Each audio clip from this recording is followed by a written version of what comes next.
반갑습니다. 네. 아, 뭘 애써요, 애쓰긴. 예. 예. 어우, 교회를 다녀야 될지 말아야 될지 모르겠어. 이런 말이 나올까봐 노심초사했었는데, 이 기도 들어보니까 아니네. 권사님 하셔야겠네.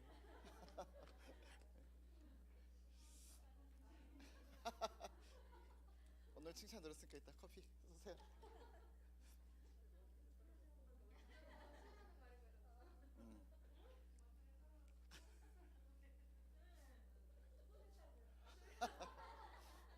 네.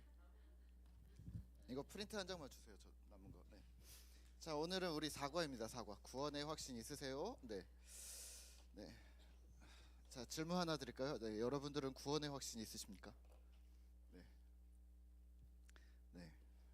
이 책 읽고 나면 이제 구원의 확신 있냐 없냐. 예. 아니, 결론은 이거예요. 구원의 확신이 있다 없다 있다고 말하는 거 중요한 거라는 거예요. 예, 뭐 근데 사실은 그게 막 포인트는 아니라는 거죠. 우리 신앙생활에. 자, 어 제가 고등학교 때 경배와 찬양이라는 게 엄청 유행을 해가지고요.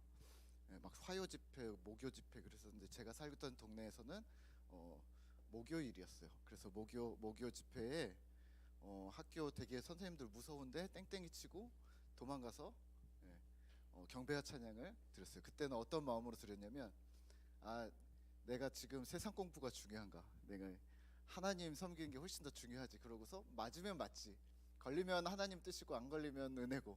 그래서 이제 수없이 거의 목요일마다 이제 그래서 수많은 저희 동아리 친구들이 다 도망을 가가지고 예, 거기서 만나게 되는 현상이 있었어요. 가면은 은혜가 있었는데요. 갈급하니까 갔는데 예, 말씀은 되게 짧아요, 항상. 그리고 찬양이 되게 길고 뒤에 찬양 또 길고 그 다음에 마지막 하이라이트라기보다는 끝나는 순서는 뭐냐면 헌신과 결단. 예. 그래서 모든 순서가 끝나면 거의 마지막에 이제 오늘 예수님을 믿기로 결심하는 사람들 손 들으세요. 아니면 자리에서 일어나세요. 라고 얘기를 하고요. 그때마다 영접 기도를 해야 되나 말아야 되나 엄청 고민을 하고 있는데 그 다음부터는 언젠가부터는 이 문구를 더 넣어주더라고요. 구원의 확신이 흔들리거나 확신 받았음을 확신하지 못하면 그러면 지금 이 자리에서 같이 일어나셔도 된다고. 그러면은 어김없이 일어나서 마음 놓고 영접 기도를 또 했었던 기억이 있습니다. 여러분들은 어떠세요? 네. 예수 믿기로 할 때만 영접 기도를 하는가? 또 구원의 확신을 위해서 영접 기도를 하기도 했었거든요. 네. 우리가 문제는 뭐냐면 이제 지금까지 우리가 구원의 확신을 엄청 중요하게 여겨 왔는데요. 구원의 확신을 우선은 교회가 되게 많이 요청을 했었어요. 네. 확신이 있냐 없냐. 예를 들면 뭐 집사님 직분을 드리는데도 구원의 확신이 있어요 없어요 이거 묻는 게 되게 당연한. 그리고 만약에 이제 전도 프로그램에 만약에 들어가셨다. 어제 누가 전도 얘기하셨었는데 전도 프로그램에 들어가셨다? 그러면 전도 프로그램에서도 전도자의 가장 첫 번째 요건이 뭐냐면 구원의 확신이 있냐 없냐. 구원의 확신이 없는데 어떻게 전도를 하냐 이런 거죠. 거기서 구원의 확신이 없어요라고 하면은 이제 뒤로 밀리는 거죠. 순서가. 예. 그래서 계속 구원의 확신이 없다고 얘기하시는 분들도 있는데 교회도 그렇게 요청을 해왔고 그리고 이제 그게 당연한 어떤 기준이라고 생각을 하다 보니까 사람들도 그렇게 요구하기 시작을 했어요. 예전에 교회 있을 때 이런 집사님이 있었어요. 급하게 저를 만나죠. 그래서 왜요? 그랬더니 자기가 물어봤더니 구원의 확신이 없다는 거예요. 어떡하냐고. 목사님 좀 만나달라고. 구원의 확신이 없으면 어떡하냐고. 천국 못 가는 거 아니냐고. 그러니까 구원의 확신이 없으면 천국에 못 간다고 생각하는 거죠. 구원의 확신이 어떤 티켓이 되는 거죠. 또는 이렇게 얘기하시는 분들도 있었어요. 우리 남편은 아직 신앙도 없어요. 구원의 확신도 없고 구원의 확신이 없으면 신앙이 없는 어떤 척도로 그러니까 뭔가 되게 확고해야만 믿음이 있다라고 우리는 여기고 있었던 거죠. 여러분들은 어떻게 하세요? 어떻게 생각하세요? 91페이지 맨 밑에 줄을 보면 구원의 확신이 있는 것처럼 있는 것이 믿음의 척도인 것으로 우리가 한국교회에서 이야기를 하고 있거든요. 과연 구원의 확신은 척도인가? 저도 고민 되게 많이 하거든요. 혼자서 있는데 구원에 내가 천국 못 간다는 게 확신이 안 들면 어떡하나? 예. 근데 이 확신이 아, 제가 어떤 집사님한테 한번 물어봤어요. 진짜 그렇게 확신이 막 드세요? 그랬더니 확신이 들죠?라고 하는 거예요. 거기서 목사가 저는 확신이 없는데 이렇게 얘기하기가 그런 거예요. 그래서 그때 언젠가부터 마음을 고쳐 먹었어요. 나는 확신이 있다라고 말하자. 예. 그러면 가끔 이렇게 좀 도전적인 분들이 여 뒤에도 나오지만 도전적인 분들이 이렇게 질문할 때 있어요. 목사님 구원에 확신 있으세요? 라고 눈을 똑바로 뜨고 쳐다볼 때고 물어볼 때가 있어요. 그러면 정신을 집중해서 기분이 왜 나쁜지 모르겠어요. 기분이 나쁜 걸 참고 눈을 흔들리지 않고 예, 저는 구원에 확신이 있습니다라고 대답해야 돼요. 그러지 않으면 그 잠깐의 떨림이 아니요 목사님 눈이 떨렸어 뭐 이런 예, 거기서 이제 뭔가 확신이 없으면 되게 믿음의 약함으로 증명이 되는 어떤 척도로 예. 스스로 되게 고민이 되더라고요. 근데 스스로 그런 암시를 한 적이 있었거든요. 아 그냥 확신이 있다고 하자. 그리고 만약에 천국 없으면은 나 망하는 건데 그냥 있다고 하자. 예. 마치 그런 거잖아요. 이렇게 뭐 주식을 하신지 모르겠지만 주식을 하면 내가 만약에 A라는 회사에 투자를 했어. 오를 거라고 그냥 믿는 거죠. 그리고 덮어놓는 거죠. 예. 언젠가 오르겠지 하고.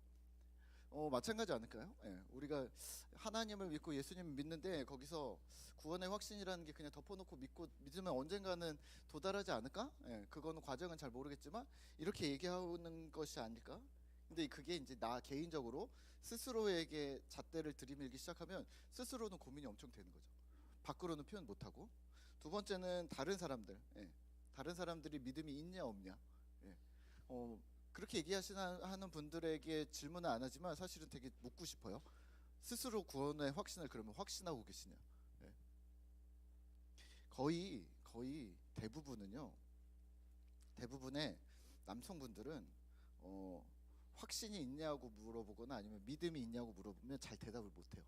네. 왜냐하면 되게 이성적이거든요. 팩트가 아니거든요. 네. 숫자가 아니고 팩트가 아니기 때문에 이게 확신하냐 믿냐 라고 얘기하면 한 80%? 네, 좀 더 많으면 90%? 아니면 조금 이거는 그냥 내 어떤 나의 주관적이다 그러면 한 60%? 뭐 이렇게 얘기를 해요. 근데 여기서는 이제 여자분들이 받아들일 땐 구원의 확신이 없는 거죠. 구원의 확신은 무조건 100%여야 되거든요. 네.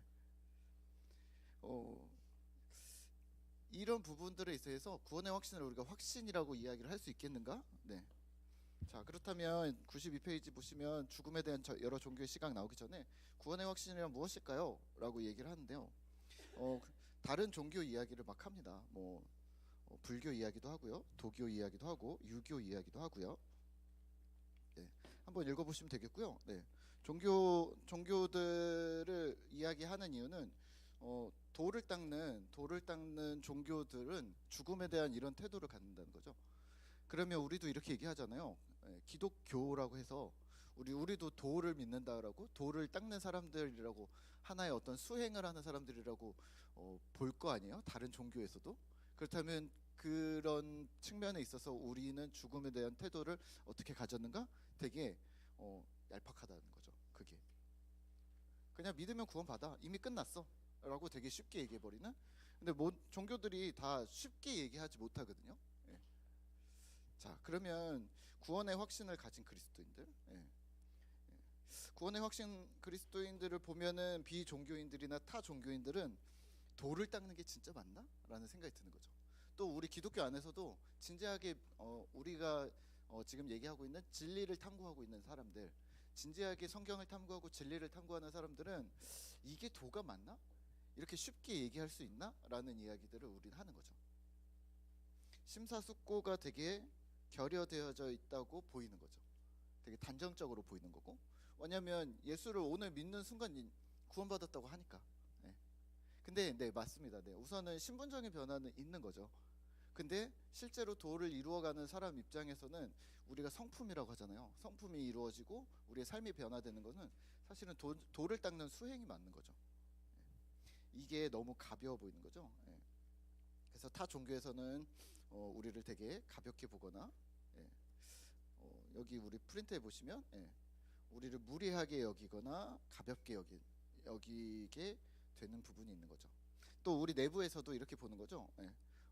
자칫 면죄부를 가지고 있는 것처럼, 예. 이게 구원파가 이렇게 하죠. 예. 몇 날 몇 시에 구원을 받았으니 나는 어떤 죄를 지어도 구원 받을 수밖에 없어라는 운명론으로, 예.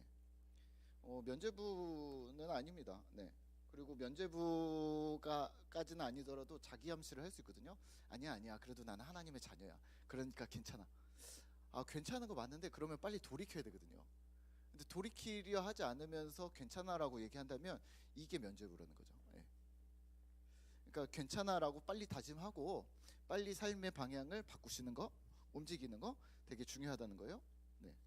그러면은 또 넘어가면 96페이지 보시면, 예. 그러면 도대체 무엇을 근거로 구원의 확신을 얘기하는 것일까요? 예.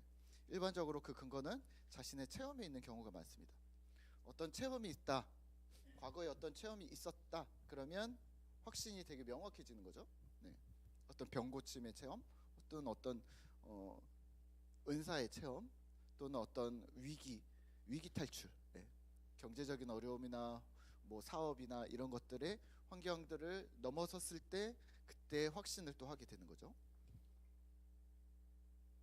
근데 체험은 체험이고 확신은 확신인데 이걸 결부시키는 거죠. 그리고 조금 더 이제 약간 애매해지는 거는 자신의 결단을 확신으로 삼는 사람들, 또는 확신을 확신하는 사람들. 그러니까 믿음을 확신하는 거죠. 나는 믿고 있어, 그래서 나는 나를 확신해. 이거는 무슨 데카르트의 경험론 이런 거죠. 내가 고민하고 있으니 내가 존재하는 것이다, 그래서 나는 확신된 거다. 뭐 이렇게 그냥 순환으로 믿는 건데, 네, 그걸 조금 생각해 보아야 될 부분이고, 또는 적지 않은 사람들이 자신이 모태신앙이라서, 또는 세례를 받았기 때문에, 이거는 우리나라는 막 해당되지는 않을 것 같은데요. 이것도 가능하다는 얘기죠. 왜 그러냐면 어제 다른 책에서 본 게, 우리가 세례를 갖다가 이렇게 생각하는 거죠. 세례를 내가 받는 게 중요한 거죠. 그러니까 세례를 받는 나 당사자가 깨끗해야 되고 죄가 없어야 되고 내가 예수님 믿기로 결심해야 되고, 뭐 이런 나에게 되게 초점이 맞춰져서, 교회에서도 목사님들도 너 그래서 예수 믿기로 한 거야, 안 믿기로 한 거야, 그러면 지금 결단한 거야, 결단 안 한 거야, 이거를 되게 중요시 하는 게 지금 우리 종교개혁 이후로 이렇게 많이 흘러왔다는 거죠. 예. 근데 그리고 이제 이것을 세례를 더 주기 위해서 좀 더 늘리다 보니까 아이들에게 세례를 주는데, 그러면 부모의 고백을, 그러니까 본인 당사, 세례의 포커스가 본인 당사자나 가족에게 되게 포커스가 맞춰져 있다는 거죠. 근데 문제는 뭐냐면 세례는 개인 당사자에게도 의미가 있지만 교회 공동체 안에 훨씬 더 의미가 있다는 얘기를 하더라고요. 예. 왜냐하면 저도 그런 고민을 하거든요. 이제 우리도 작은 교회니까 저도 처음 하니까, 만약에 박명래 집사님이 세례를 받는다. 근데 내가 세례를 줄 자격이 되나? 네. 또 앉아있는 성도들이 세례를 받는 건 우리 가족으로 받아들이겠다는 건데, 앉아있는 성도들이 이 사람을 가족으로 받아들이겠다는 이 성도들의 결심이 있는가? 그러면서 우리 공동체의 어떤 예식이라는 거죠.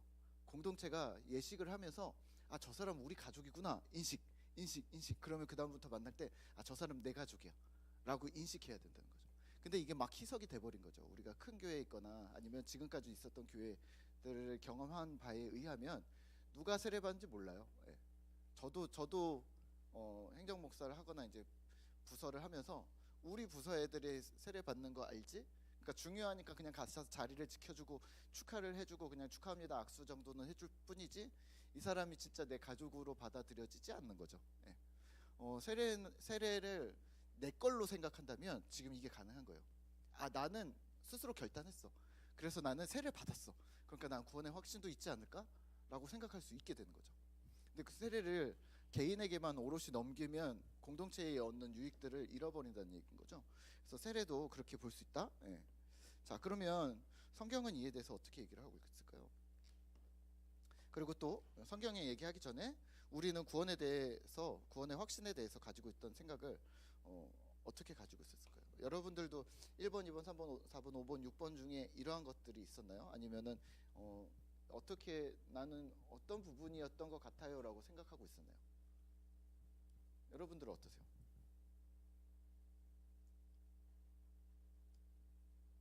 구원의 확신은 뭐였다? 뭐였던 것 같다? 네.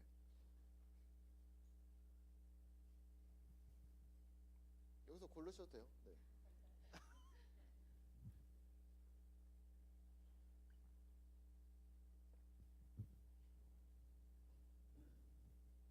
버티지 마시고. 네. 어떤 게 구원의 확신으로 나는 여기고 있으셨었어요? 저는 약간 확신하는 경우였어요. 네. 사실 내가 자꾸 의심이 드니까 의심한다는 것 자체가 나의 믿음이 있는 거야. 믿음 없으면 의심하겠어 이렇게 하면서 확신을 했는데 여러분들은 네 김정환 집사님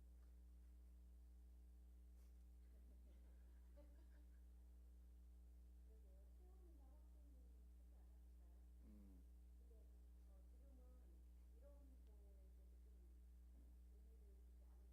음,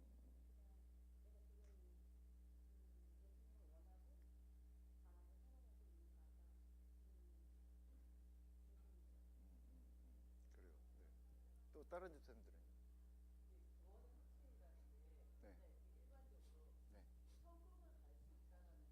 네. 음, 그쵸. 네. 네.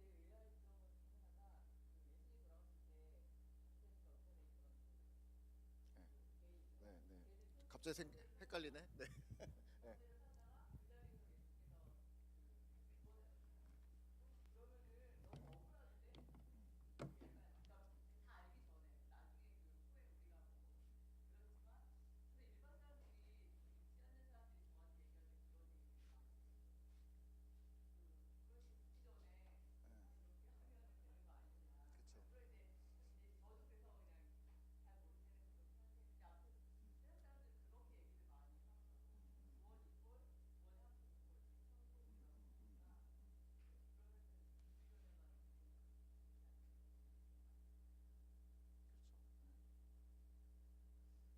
그렇죠. 맞아요. 예, 예. 그러니까 확신 구원에 그래서 죽기 전에만 믿으면 되는데 죽기 전에 못 믿으니까 미리 믿어놔야 된다. 그리고 혹시 사고가 날 수도 있지 않냐. 마치 보험처럼. 예. 확신이라는 게 보험이 되는 거죠. 또 그 부분 되게 의아했어요. 그 전도 폭발이나 우리가 이제 사형리 같은 걸 하다 보면 마지막에 이제 영접 기도를 딱 하잖아요. 그러면 이제는 하나님의 자녀가 되었으니 이제 가까운 교회에 출석하시고 그리고 구원의 확신으로 이제 하나님 백성된 어떤 누리라 뭐 이렇게 이야기를 하거든요. 예. 그러니까 괜찮은가? 예. 그리고 잘 정착할 수 있겠는가? 진짜 믿음이 잘 심기울까? 이런 생각도 하고 또 이제 또 열심히 있는 집사님 한 분 계셨는데 저한테 이제 주기적으로 한동안은 문자가 왔었어요. 뭐 오늘 뭐 부천에서 누구를 전도해서 2명을 결신시켰고 오늘은 시흥에서 1명을 결신시켰고 뭐 가까운 교회 출석하기로 했고 뭐 근데 그분은 강원도에 사시고 막 이런 분이었거든요. 예. 그러니까 우리가 얘기하는 것처럼 돌아다니면서 전도해서 거기 그렇게까지 야 대단하다라는 생각하는데 그 사람들은 과연 잘 자리 잡으실 수 있을까라는 생각들을 좀 했거든요. 확신이 있으니 가야 된다. 뭐 이렇게 얘기를 하는 거죠. 네. 자 구원의 확신은 무엇일까요? 네. 성경이 말하는 확신은 우리 로마서 5장 8절에서 11절인데요. 예. 옆에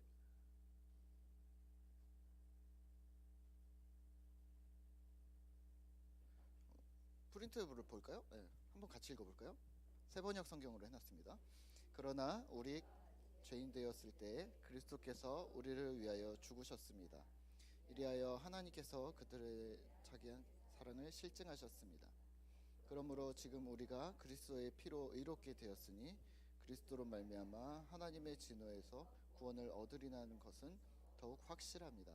우리가 하나님의 원수일 때에도 하나님의 아들의 죽으심으로 말미암아 하나님과 화해하게 되었다면 화해한 우리가 하나님의 생명으로 구원을 얻으려는 것을 더욱 확실한 일입니다. 아멘.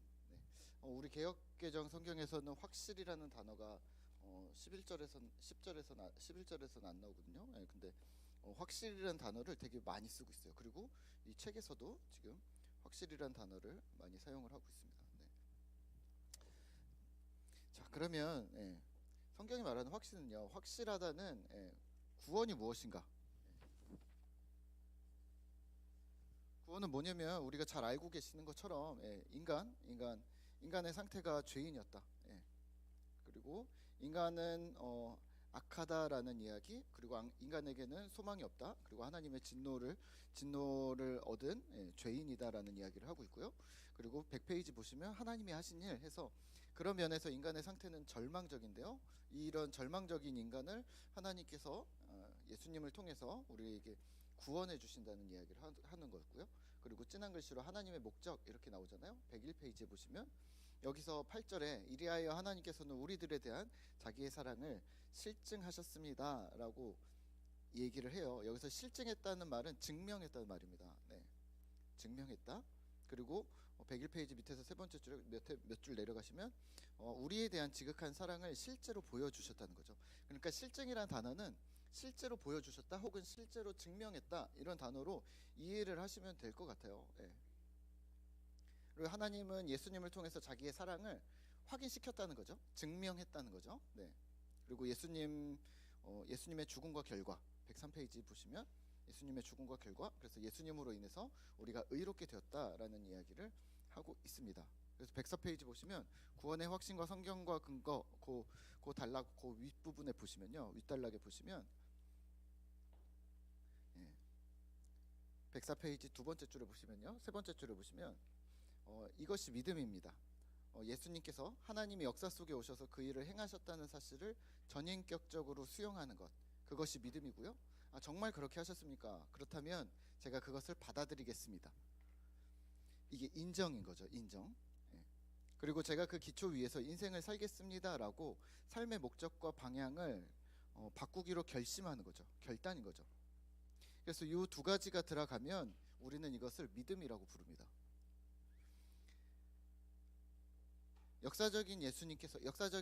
예수님이 역사적으로 오셔서 이 땅에서 실제로 십자가를 지셨다는 그 사건을 인정하겠는가? 두 번째는 그 인정한 사실이 내 사건으로 받아들인다면 그럼 내 삶을 바꾸겠는가?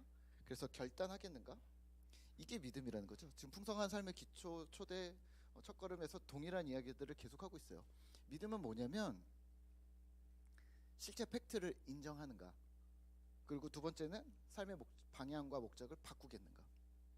그러면 이렇게 질문하셔야 돼요. 믿음이 있어요, 없어요? 네, 그러면 우리는 기존의 신자들은 이거를 믿음은 당연히 성경을 인정하는 거지. 그리고 믿음은 당연히 그래서 하나님 뜻대로 살아가는 것이지 라고 우리는 알고 있어요.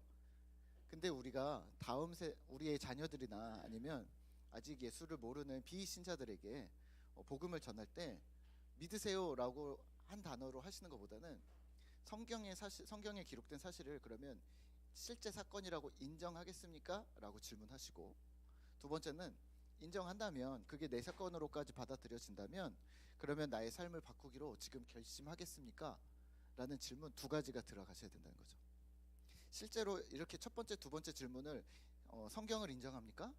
그리고 두 번째는 당신의 삶을 바꾸시기로 결심하겠습니까? 라고 남자분들한테 물으면 1번은 가고요, 2번에서 잠깐 멈춰요. 그러니까 그냥 믿어요. 난 믿는지 안 믿는지 잘 모르겠어. 난 믿음이 없는 것 같아. 이렇게 얘기하는 사람들이 있을 수 있지만 이렇게 명확하게 나눠버리면 이거는 밑에 뒤에 나오잖아요. 팩트다. 성경은 팩트다. 예수는 팩트다라는 얘기 하잖아요. 역사이기 때문에 확신을 할 게 아니다라고 얘기를 하거든요. 이순신 장군이 계셨던 것을 확신합니까? 믿습니까? 라는 단어가 아예 성립이 안 되잖아요. 왜냐면 이순신 장군이 있었으니까. 그럼 이순신 장군이 있었다는 걸 인정합니까? 라고 해야지 믿는 거는 아닌 거죠.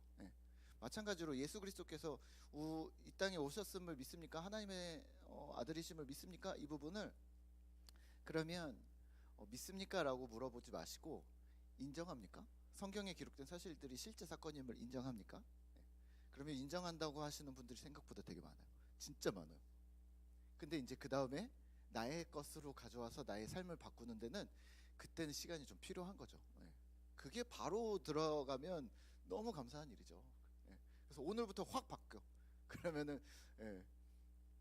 네, 확 바꾸면 안 된대요. 네, 다솔이가 그랬대요. 사람이 확 바뀌면 죽는데요.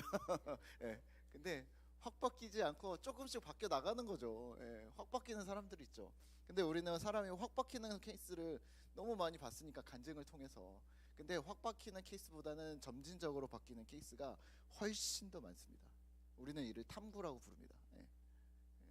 그래서 이런 삶의 목적과 방향을 계속 예수님께로 조정을 해 나가는 게 우리의 신앙 여정인 거죠. 예.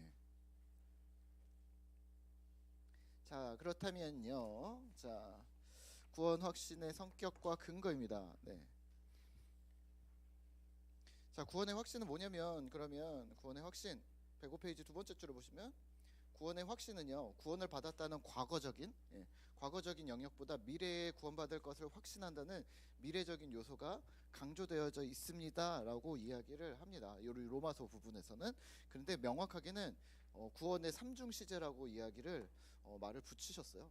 어찌됐건 이거는 다 아는 사실인데, 구원은 과거, 현재, 미래.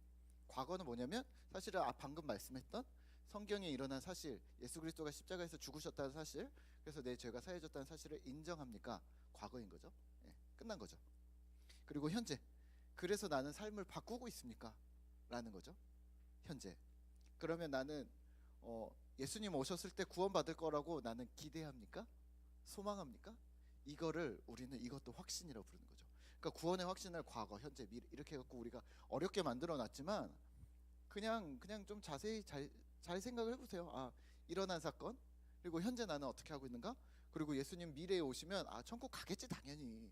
왜냐하면 하나님이 그렇게 세상을 사랑한다는데, 그렇게 나도 사랑한다는데, 그리고 이렇게 나도 하나님 사랑하는데 여기서 갑자기 틀겠어? 라고 하나님의 신실하심을 우리는 믿는 거죠. 예. 그래서 우리는 구원의 확신이 있다라고 자신 있게 얘기하는 거예요. 예. 구원의 확신이 생기죠. 하나님은 여기서 우리의 계약을, 우리의 사랑을 중간에 갑자기 이별 통보하실 분이 아니야 라고 우리는 확신하는 거죠, 그거를. 예. 자, 그렇다면 확신의 근거는 뭐냐면 또 반복을 합니다. 두 번째 줄에 예수님이 우리를 하나님 앞에 의인으로 사랑받는 자로 세우시기 위해 역사적으로 이 땅에 오셔서 죽으셨다는 사실이 근거입니다. 과거인 거죠.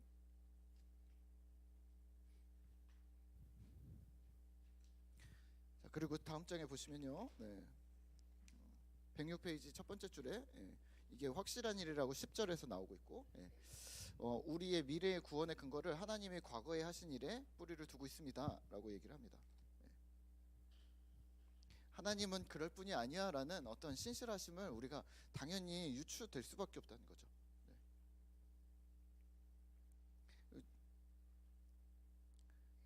근거의 역사성, 근거의 역사성 107페이지 두 번째 문단을 보시면요, 바울과 초대교인들이 이렇게 구원받을 것이 확실하다고 이야기할 수 있었던 근거는 이게 실제 사건이었기 때문입니다. 밑에 줄에요. 그리고 그 일이 역사적인 사건이었기 때문입니다. 단지 바울과 초대교인들이, 우리가 지금 통독하면서 복음서를 싹 읽었잖아요. 왜 이렇게 어저께 사도행전 7장인가요? 스데반의 설교를 보면서 이 사람 천재였나 본데? 이런 생각을 되게 많이 했거든요. 근데 스데반이 예수님을 봤나? 못 봤나? 봤나? 여러 가지 생각을 했는데요. 왜 이렇게 확실하게 얘기를 했을까? 근데 예수님 하나 보고서 막 구약의 모세부터 해갖고 막 훑거든요. 성경을 설교를 하는데 왜 어떻게 이렇게 얘기할 수 있었을까? 이게 그러면 단지 실제였다는 거죠.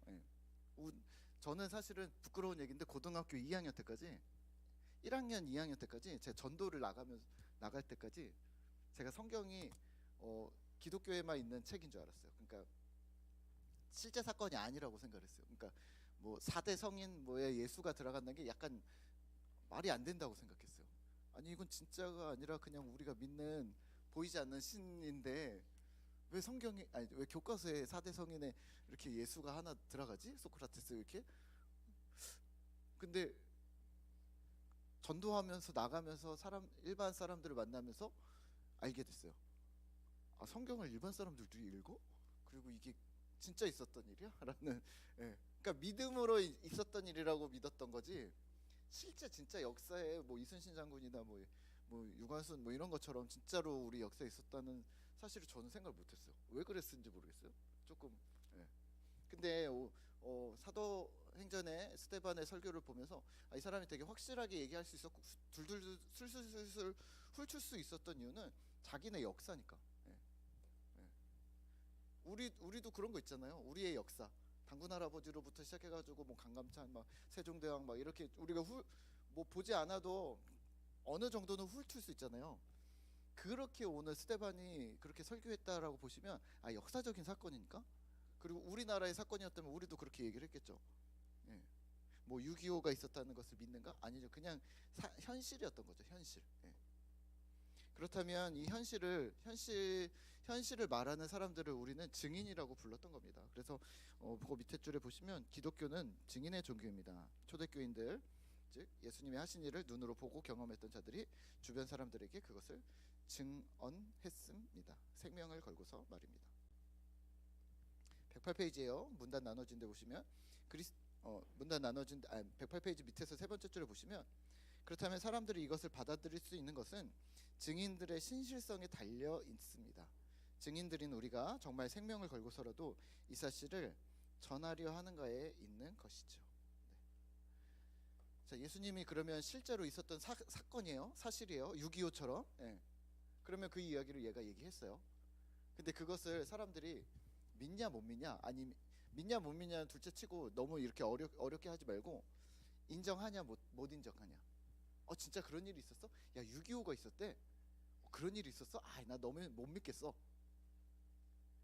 증언하는 사람의 신실성, 증언하는 사람이 되게 중요한 거죠.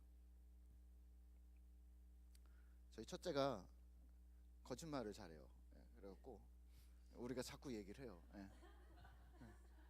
너 그러다 양치기 소년 된다. 왜냐면 자꾸 핸드폰 잊어버렸다고 그러고, 지갑 안 가져왔다고 그러고, 어저께도 도서관에 갔는데 자기 사탕 없다고 그래서 동생이 형한테 사탕을 줬더니 사탕이 있었던 거예요.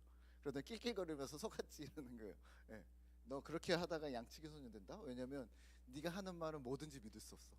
실제로 저는 저희 첫째 아들이 하는 말에 반만 믿습니다. 거짓말일 가능성이. 엄마는 여전히 100% 믿습니다. 그러니까 맨날 속아요. 예. 엄마 다쳤어. 전화 와요. 왜? 와보면 거짓말이었거나 아니면 진짜 요만큼 다친 거를 이만큼 확대했거나. 예.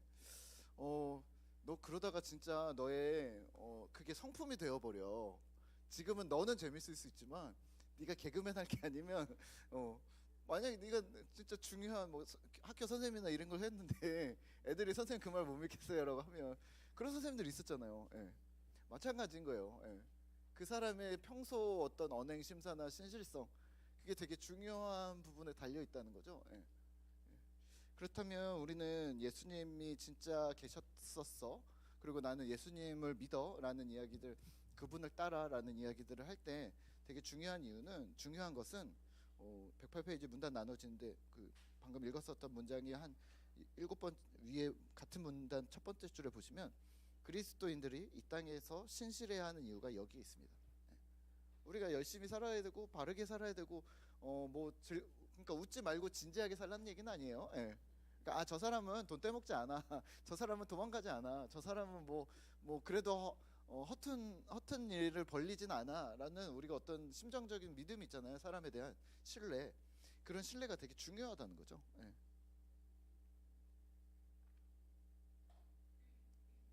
자, 그러면 확신에 이르는 과정. 예. 확신에 이르는 과정은 이게 그러나 실제로 많은 음모 이론들이 있습니다. 뭐 이런 이야기들을 하면서 예수님이 안 계셔, 혹은 예수는 구원주가 아니야라는 이야기들을 하는 여러 가지 학설들이 많지만, 거기에서 우리는 그래서 거기에 성경이 필요하다는 거죠. 예. 그래서 성경을 좀 공부하는 거예요. 예. 그렇게 얘기하는 사람들에 대해서 예수가 진짜 우리를 구원할 수 있어? 라고 얘기하는 사람들에게 우리가 거기서 답변하기 위해서 그래서 성경을 좀 공부하는 거예요. 109페이지 밑에서 5번째 줄을 보시면, 아직 불확실한 부분이 있다면 그냥 믿으려 할 필요가 없습니다. 그냥 믿으려는 것은 우리의 믿음을 믿는 것입니다. 그러니까 그냥 믿으려 하시지 마시고 그냥 믿는 것은 구원의 확신을 확신하는 겁니다. 그러면 안 된다는 거죠. 그러니까 그렇다면 우리는 조금 공부를 해야 된다라고 얘기합니다. 110페이지 밑에서 두 번째 줄에서는요. 구원의 삼중 시제 바로 윗부분에 그리스도인들은 체험을 통해 구원을 확신하는 것이 아닙니다. 체험이 뒤따라오기는 합니다. 황홀한 체험을 하기도 합니다. 그러나 그 반대의 체험도 있습니다. 하나님이 없는 것처럼 느껴지기도 합니다. 체험의 구원의 근거를 두게 되면 확신이 있었다 없었다 요동치는 신앙을 가질 수밖에 없습니다.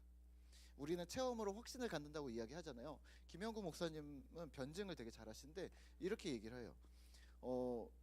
체험으로 확신을 갖게 될 수 있다. 그러면 확신을 내려놓게 만드는 체험도 있지 않냐. 예를 들면 열심히 믿었는데 사랑하는 사람이 죽거나, 열심히 기도했는데 사업이 망하거나, 열심히 기도했는데 내가 몸이 아프거나, 이러한 일들을 경험했다는 건 뭐냐면 체험으로 인해서 믿음을 무너뜨리는 체험이거든요. 그 체험을 경험했을 때 그럼 어떻게 하겠냐. 마찬가지인 거죠. 예. 그래서 기복이 있을 수밖에 없다는 얘기를 하고 있습니다. 대신 기독교는 체험의 구원 근거를 두지 않고요. 기독교는 역사에 뿌리 내리고 있는 종교라고 아예 써놨습니다. 그리고 우리가 앞으로 구원받으리라는 확신을 갖는 근거는 바로 예수님께서 역사 속에서 이루신 위대한 구원 사역 때문입니다. 자, 구원의 삼중 시제. 세 가지 시제 이야기를 했었고요. 과거, 현재, 미래. 네. 우리는 과거를 가지고 현재, 미래를 다 같이 그냥 묶어버렸는데요. 네. 현재와 미래는 우리가 좀 더 고민을 하면서 계속 이루어 나가야 되는 부분이라는 거죠. 네. 네. 네. 111페이지였고요. 네. 구원의 삼중 시제. 네. 113페이지 보시면요. 구원의 확신을 가진 사람들의 모습, 사람의 모습. 여기 낭중지추가 나왔어요. 제가 어제 읽다가 깜짝 놀랐어요. 네. 역시 네. 아니 어디서 읽은 거 가지고 또 생각이 난 걸 거예요. 저도.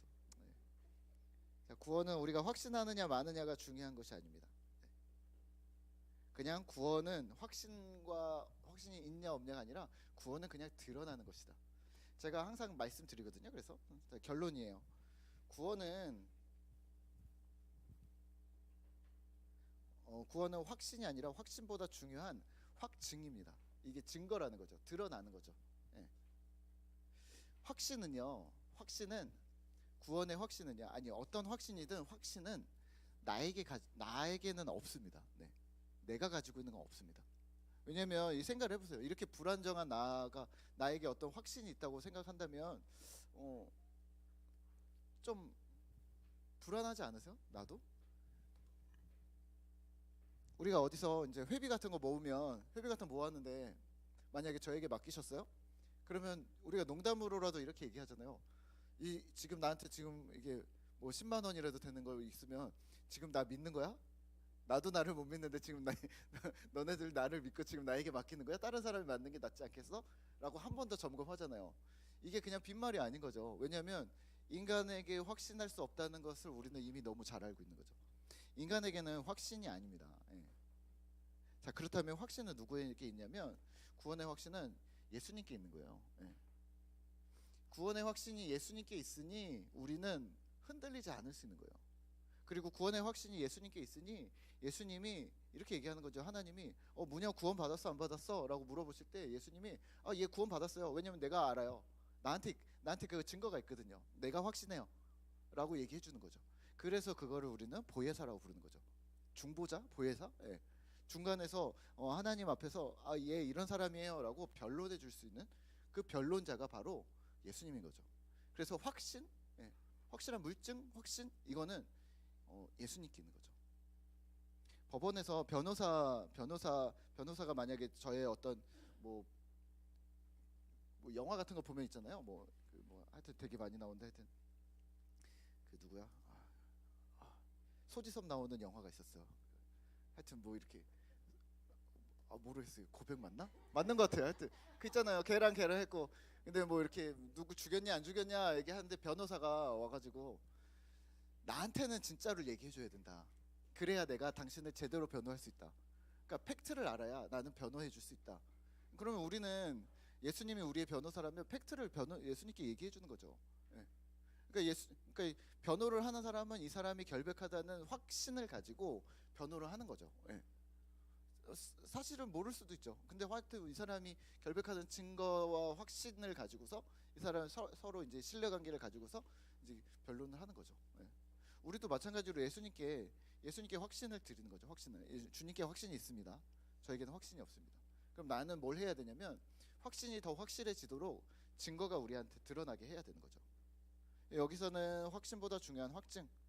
예. 그래서 그 증거가 드러나는 게 첫 번째, 환난 중에서도 즐거워한다. 그리고 하나님을 자랑한다. 뭐 이런 이야기들을 로마서에서 쭉 하고 있어요. 예. 첫 번째는 하나님을 자랑하게 됩니다. 두 번째는요, 하나님과 화해한다라는 표현을 쓰고 있지만 결국에는 하나님의 뜻을 따라 살아간다. 하나님께 내 삶의 방향을 맞춘다라는 단어로 바꾸셔도 됩니다. 그럼 114페이지 두 번째 줄에 구원의 확신이 있느냐는 질문을 받을 때 우리가 어떻게 답하든 그것은 중요하지 않습니다. 오히려 두 가지 표지가 있는지가 중요합니다. 예수님을 자랑하는가, 그리고 하나님과 화해해서 내 삶을 재편성해 가고 있는가. 이 두 가지는요 드러날 수밖에 없다는 거죠. 하나님을 자랑하는가, 삶의 방향을 바꿨는가. 이게 안 드러나겠어요? 그래서 이걸 낭중지추라고 부르는 거예요. 그냥 있어도 드러나는 거죠. 바뀌어버린 삶.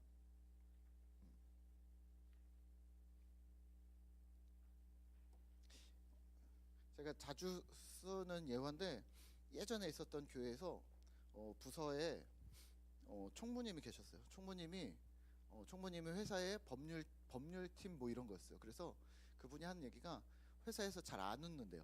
왜냐하면 그런 거 있잖아요. 내사팀, 내사팀 같은 거예요. 이렇게 막 가서 본인의 회사에 어떤 문제가 있는 사람들을 들어가서 이제 막 하고 막 이런 그런 팀이었는데 술을 그렇게 먹는데요. 그리고 스트레스겠죠. 사실은 좋은 관계를 유지하고 싶은 게 사람의 마음인데 사람들을 계속 이제 너무 친하면 그게 안 되니까 선을 긋고 사는 거죠.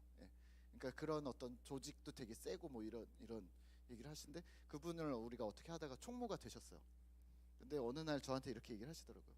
목사님, 제가 일주일 내내 술을 먹는데 금요일 토요일은 술을 안 먹게 됐습니다. 이거 총무하고 나서. 그리고 이제 그때는 장애 아이들이었는데 장애 아이들이 나를 보고 술을 먹었나 안 먹었나는 모르겠지만 내 스스로 금요일 토요일이라도 안 먹어야 얘네들 만났을 때 얼굴이 부끄럽지 않더래요. 그래서 금요일 토요일은 어떻게 해서든 술자리를 피하고 온다고. 물론 이제 다른 날은 계속. 근데 저는 되게 감명 깊었어요. 이 사람 믿음이 생기네. 저는 사실 총무 맡을 때 좀 불안했거든요. 이거 회사 때문에 사실 남자들은 회사 핑계 대고 교회 안 오면 땡이거든요.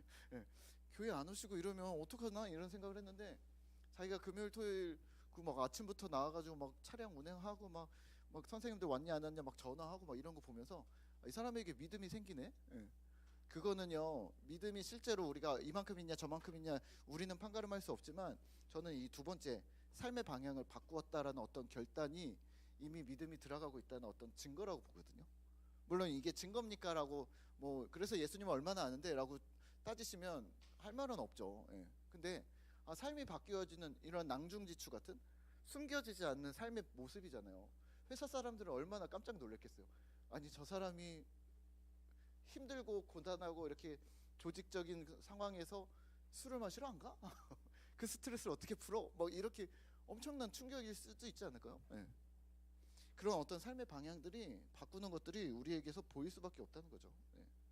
그리고 하나님을 자랑한다는 건요.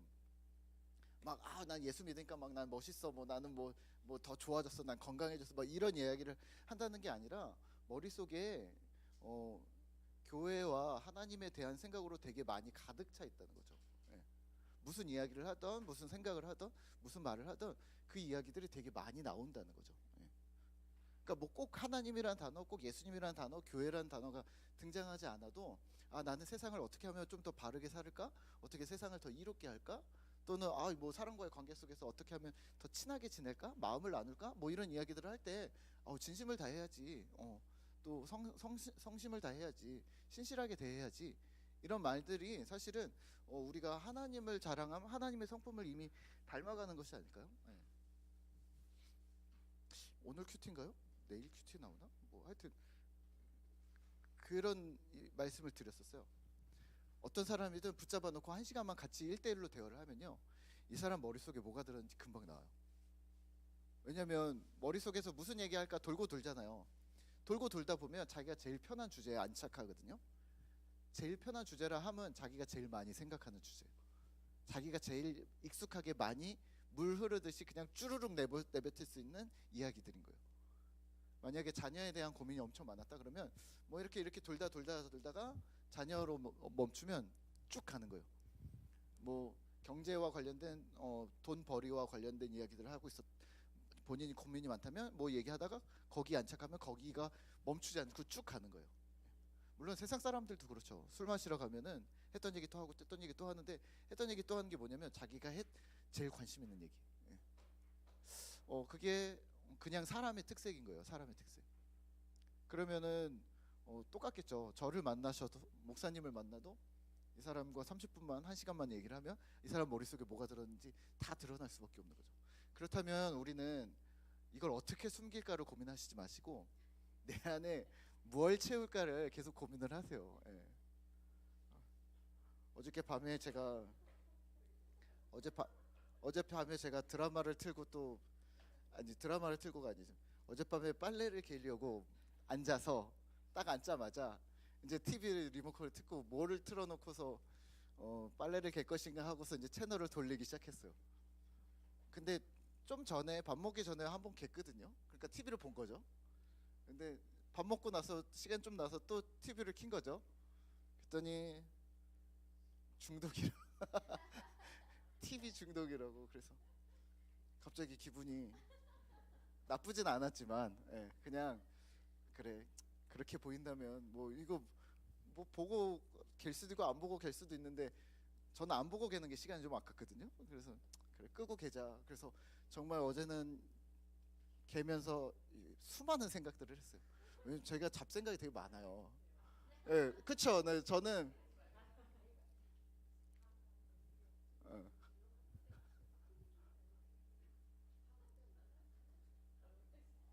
11시 30분에 빨래를 겠다고요? 내가? 근데 예, 그냥 빨리 게다가 생각이 너무 많아져서 다시 TV를 켰어요. 왜냐면 내 별의별 생각을 다 했어요. 막 사람이 죽으면 어디로 가지? 막 이런 생각부터 시작해서, 예, 내가 꿈을 하루에 몇 번 꾸지? 갑자기 꿈 생각이 나더라고. 꿈을 하루에 몇 번 꾸지? 4개에서 5개는 꾼 것 같은데, 그래서 내가 일부러 늦게 자나? 또 꿈을 안 꾼 날은 언제지? 막 이러고 계산해 보니까 막 머리가 막 생각이 막 안드로메다로 빨래 하나 개면서 애들 내복 개는데 무슨 별의별 생각. TV를 틀자. 그래서 다시 TV를 틀었어요. 예. 근데 우리가, 예, 우리 안에 무엇을 채울 것인가를 좀 고민을 많이 해야 돼요. 네, 고민을 많이 하셔야 돼요. 제가 언젠가부터 자다가 중간에 깰 수 있잖아요. 중간에 깨면 잠이 안 들 때가 있죠, 가끔. 그러면 막 1시간씩 뒤척이잖아요. 딱 느낌이 이거는 잠이 안 들 각이다. 그러면 그냥 불 켜고 마루에 나가서 책을 읽어요. 그러면 1시간 정도 읽히더라고요. 새벽임에도 불구하고 1시간 정도 읽고 그냥 자는 거죠. 예, 자야 돼. 그래도 내일 그거니까. 근데 1시간 정도 체력을 소모하면 잠을 잘 수가 있더라고요. 그러니까 누워 있으면 생각이 장난 아니게 막 많아져가지고요. 예. 근데 하나님을 자랑함이라는 그냥 자랑스럽지 않은데 자랑한다는 게 아니라 실제로 그냥 내가 신앙생활을 하는 것, 내가 믿음 생활을 하는 것, 그리고 하나님에 대해서 고민하는 게 그냥 되게 즐거워지신 거예요. 그리고 그게 삶의 어떤 습관이 되어져서 그냥 그렇게 그냥 가셔야지 된다는 거예요. 예. 그러니까 그거를 잘 채워 나가셨으면 좋겠어요. 그러면 이렇게 되겠죠. 누구를 만나든 이 사람은 이거에 되게 진심이구나, 이렇게 생각하시면 되겠죠. 예. 문제는 뭐냐면요. 예, 여기 따놓은 당상 이렇게도 써놨긴 했지만, 네. 구원의 확신이 있다고 말하는 것이 잘못된 것은 아닙니다. 114페이지 아까 읽었던데 바로 밑에 줄 보시면, 네. 인생을 재편성하고 있는가 밑에 줄에 구원의 확신이 있다고 말하는 것은 잘못된 것이 아닙니다. 구원의 확신이 우리의 결단, 우리의 체험, 우리의 종교적인 행위에 근거하고 있다면 그것은 잘못된 확신입니다. 예. 그러니까 확신이 있다라고 말하는 것은 잘못된 건 아니라는 거죠. 예. 근데 확신을 요구하거나 확신을 검증이거나 어떤 믿음의 어떤 기준으로 자꾸 보고 있다면 조금 의심해 보셔야 된다는 거죠. 누군가의 척도를 쓸 수 없다는 거죠. 예. 그리고 밑에서 세 번째 줄에 천국 가는 것은 따놓은 당상이라는 그런 값싼 구원의 확신이 오늘날 우리 그리스도인들에게 되게 팽배해져 있는데요. 예. 따놓은 당상 아니라는 거죠. 예. 두렵고 떨림으로 구원을 이루어 가라. 그리고 우리는 구원을 소망한다라는 이야기들을 계속하고 있잖아요. 그러니까 현재와 미래를 계속 염두에 두면서 지금 살아내야 된다는 거죠. 네.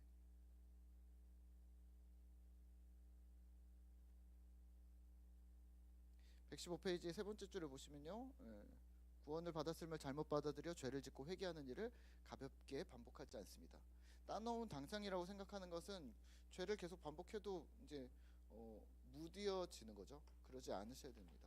그리고 밑에 줄에 자신의 삶을 하나님의 뜻에 따라 자신의 삶을 재구성하며 살아가야 합니다. 네. 자, 그렇다면 우리는 구원의 확증이 우리에게 나타나고 있습니까? 네. 여러분들은 그러면 나는 이제 어떤 조금 증거나 어떤 모습이 조금씩 나오고 있는가라고 스스로 평가해 보시면 좋을 것 같아요. 여러분들에게는 어떤 모습들이 조금씩 나오세요? 네.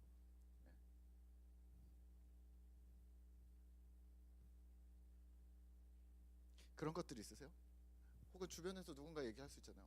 너 이런 거 요즘에 이런 거 갑자기 하더라. 그런 겁니다.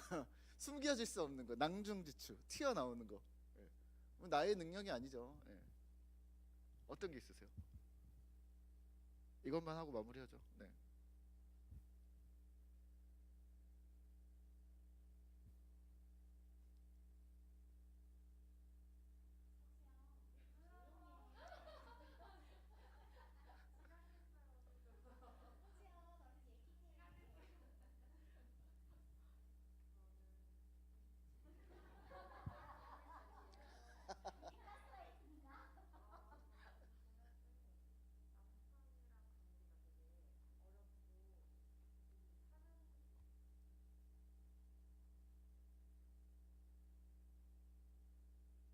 어제 우리 풍삼기 어제 마지막 시간 끝내면서 어떤 변화가 있는지 최 집사님이랑 심 집사님 들었는데 고 집사님 못 들었는데 그러고 갔는데 오늘 나중에 물어봐줘. 예.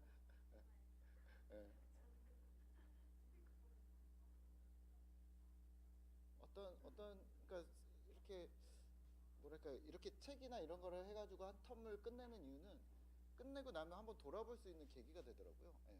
그러니까 우리는 지금까지 계속 뭐 주일 예배다, 수요 예배다, 금요 예배다 그냥 처음과 끝이 없는 그냥 쭉 가니까 그 기점을 매번 12월에 잡거든요. 예.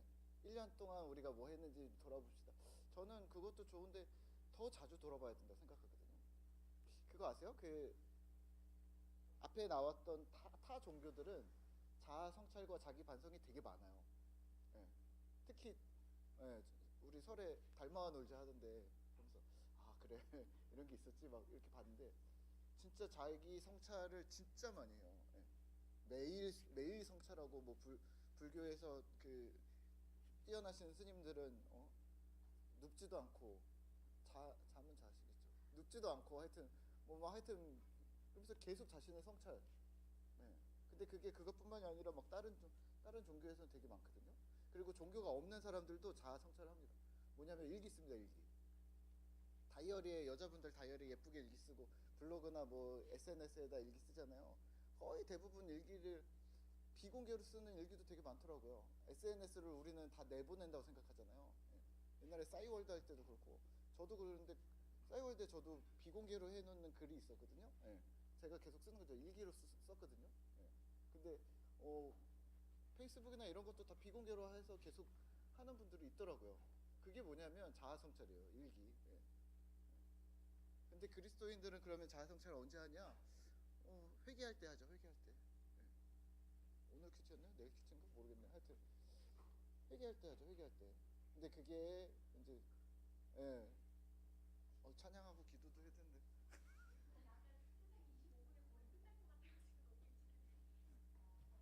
이거 네 알았어요. 네 끝낼게요. 네.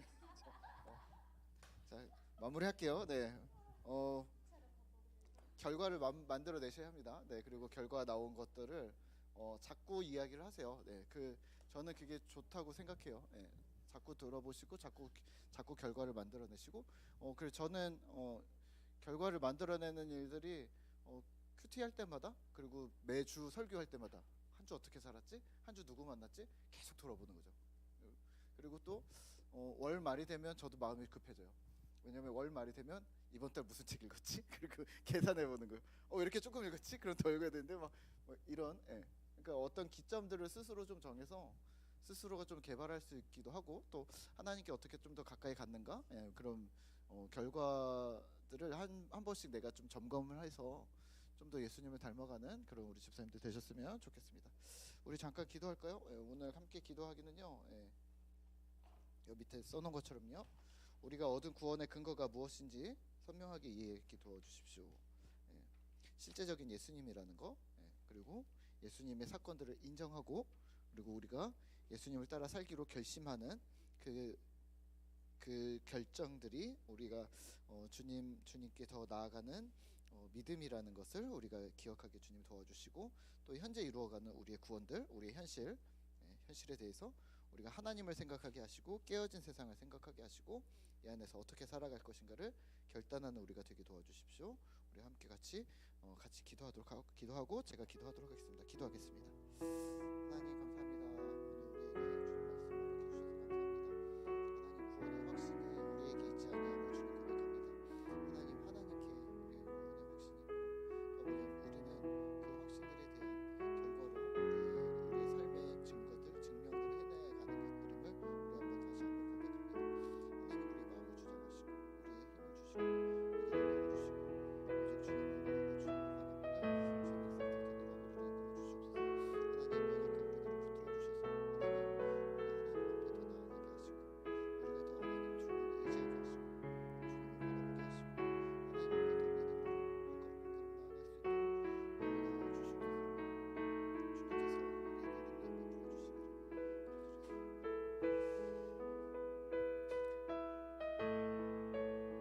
하나님 감사합니다. 오늘 주님 우리에게 구원의 확신에 대해서 다시 한번 확인하게 도와주셔서 감사합니다. 하나님 구원의 확신은 바로 주님께 있고 또 우리가 구원의 확신이 가능한 이유는 신실하신 하나님 변하지 않으신 하나님께서 우리에게 좋은 것으로 채워주실 분이심을 우리가 신뢰하기 때문입니다.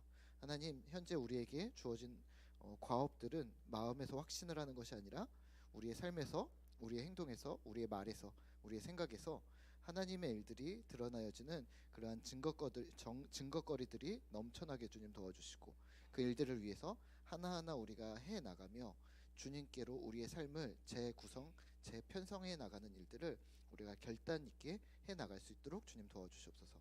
오늘 한 주도 주께서 우리에게 힘주시고 주님께 초점을 맞춘 믿음의 사람들 되도록 우리 꿈터 성도님들을 이끌어 주시옵소서.